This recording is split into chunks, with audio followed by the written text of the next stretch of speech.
and when that might be? We're looking at a lot of things. We have big meetings coming up, as you know, in Saudi Arabia. That's going to include Russia. It'll be Ukraine. We'll see if we can get something done. I'd like to get something done. A lot of people died this week, as you know, in Ukraine.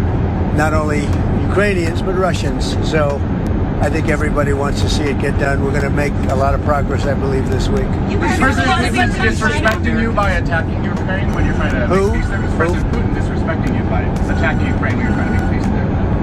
What did he do? Well, he's attacking Ukraine. Is he disrespecting me? Yeah. Who are you with? I'm Michael Burnbaum from Washington Post. You've lost a lot of credibility. Go ahead. What else? Mr. President, question on Robert. Go ahead. Americans who have seen their retirements and accounts fall in recent days are getting very nervous about these tariff conversations. Oh, I think the tariffs are going to be the greatest thing we've ever done as a country. It's going to make our country rich again. We have many companies, as you know, auto companies are opening up plants now. We've had 4 or 5 announced already, but many more are coming. And we're basically going to take back the money, a lot of the money that we've given away over many decades. We've lost our jobs, we've lost our factories. We've lost 90,000 factories since the beginning of NAFTA. It's not that long ago. 90,000 factories, think of that. And we're going to get them back, and they're coming back, and they're coming back in records. Look at what happened with the big chip company, the biggest in the world, by far the most powerful chip company in the world, from Taiwan, and they're going in with $200 billion of money, and they're going to build something that's going to give us 35-40% of the chip market in one company. No, it's going to bring it back, and I think it's going to make us bring us to a level that we've never had before. Is there going to be a government shutdown this Many of your supporters are concerned about conservative. Your supporters are attacking SCOTUS Justice, Amy Coney Barrett. You put her on the bench. They're saying she's a DEI hire. Do you regret putting her on the bench? Look, she's a very good woman. She's very smart, and I don't know about people attacking her. I really don't know. I think she's a very good woman. She's very smart. Is there going to be a government shutdown at the end of this week? Could happen. I mean, the Democrats want that. They want to destroy the country. So I can't tell you, but it could happen.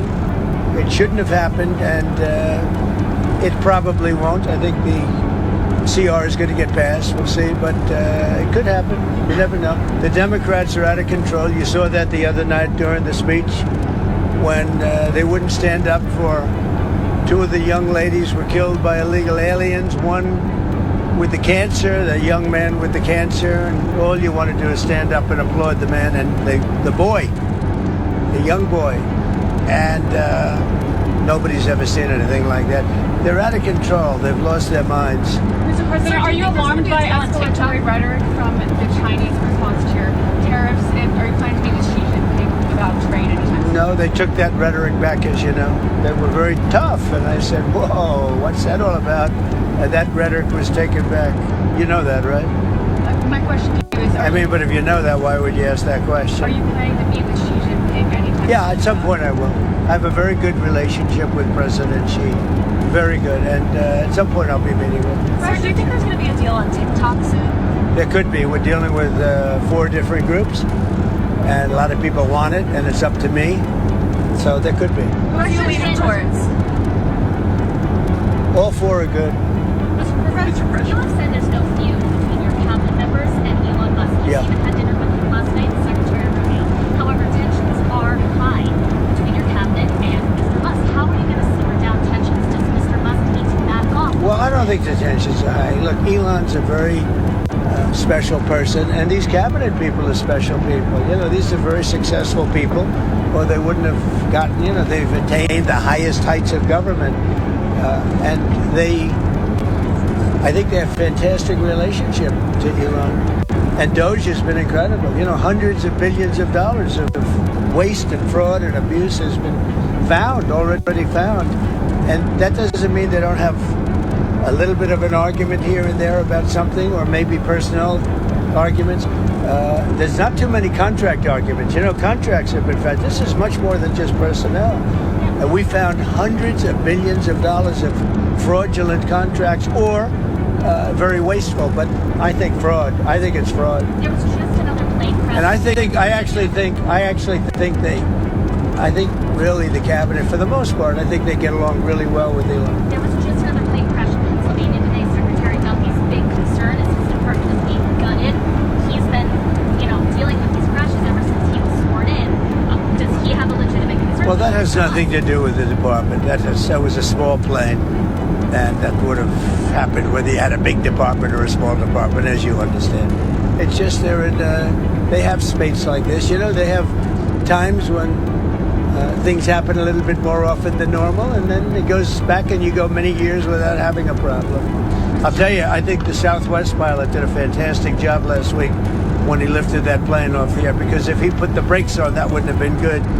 And I think the license should be maybe revoked for the plane that got in the way from the pilot, revoked for the plane that got in its way. But the way he immediately stepped in the gas and lifted up, as opposed to thinking for about 3 seconds when it would have been too late. The Southwest pilot or pilots they did a great job. Russia, China, and Iran are doing military exercises together. Does that concern you? No, not at all. Not at all. Why not? Because we're stronger than all of them. We have more power than all of them. I rebuilt the military. Unfortunately, Biden did nothing with it, but I rebuilt the military. But we don't want to even talk about that. I think if you look at what's happening and if you see what we've done, and if you see where we've come, and let's see what happens with the whole Russia-Ukraine thing. I think you're going to have eventually, and maybe not in the distant future, you're going to have some pretty good results coming out of Saudi Arabia this week. Are you going to resume aid to Ukraine if they sign the minerals deal? Well, I think they will sign the minerals deal, but I want them to want peace. Right How do now, they show that? How do they show that? Well, right now they haven't shown it to the extent that they should. I think right now they haven't, but I think they will be, and I think it's going to become evident over the next 2 or 3 days. I think eventually, look, we have to have peace. And I'm doing this. Money is one thing. We're going to lose. They spent $350 billion on this, but the big thing, human life. Thousands of people this week, thousands of young soldiers died this week. Hundreds of people died in cities in Ukraine. And we got to get it stopped. It would have never happened if I was president, and it didn't happen. This was not going to happen. By the way, October 7th wouldn't have happened. Inflation wouldn't have happened. The Afghanistan, the way not that they left, but the way that they left, it looks so bad. Probably the most embarrassing day in the history of our country.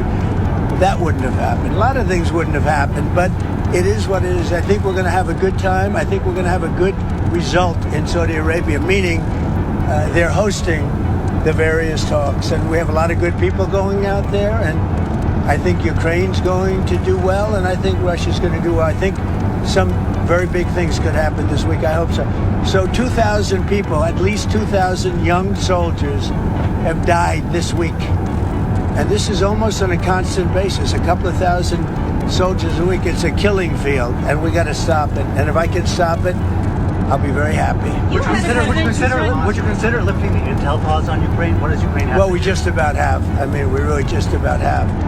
And we want to do anything we can to get Ukraine to be serious about getting something done. I say they don't have the cards. Nobody really has the cards. Russia doesn't have the cards. They don't have. What you have to do is you have to make a deal. And you have to stop the killing. It's a senseless war. And we're going to get it stopped. You hesitated with Maria Bartiromo. Where are we? Are we just about? You're close. We're just about ready to land. Are you worried about a recession? Maria Bartiromo asked you, and you kind of hesitated. I'll tell you what. Of course you hesitate. Who knows? All I know is this: we're going to take in hundreds of billions of dollars in tariffs, and we're going to become so rich you're not going to know where to spend all that money. I'm telling you. You just watch. We're going to have jobs. We're going to have open factories. It's going to be great. And the plane is landing. And We gotta go. thank you for a lot of Thanks, good guys. questions. Okay? Thank you very much, everybody. Thank you.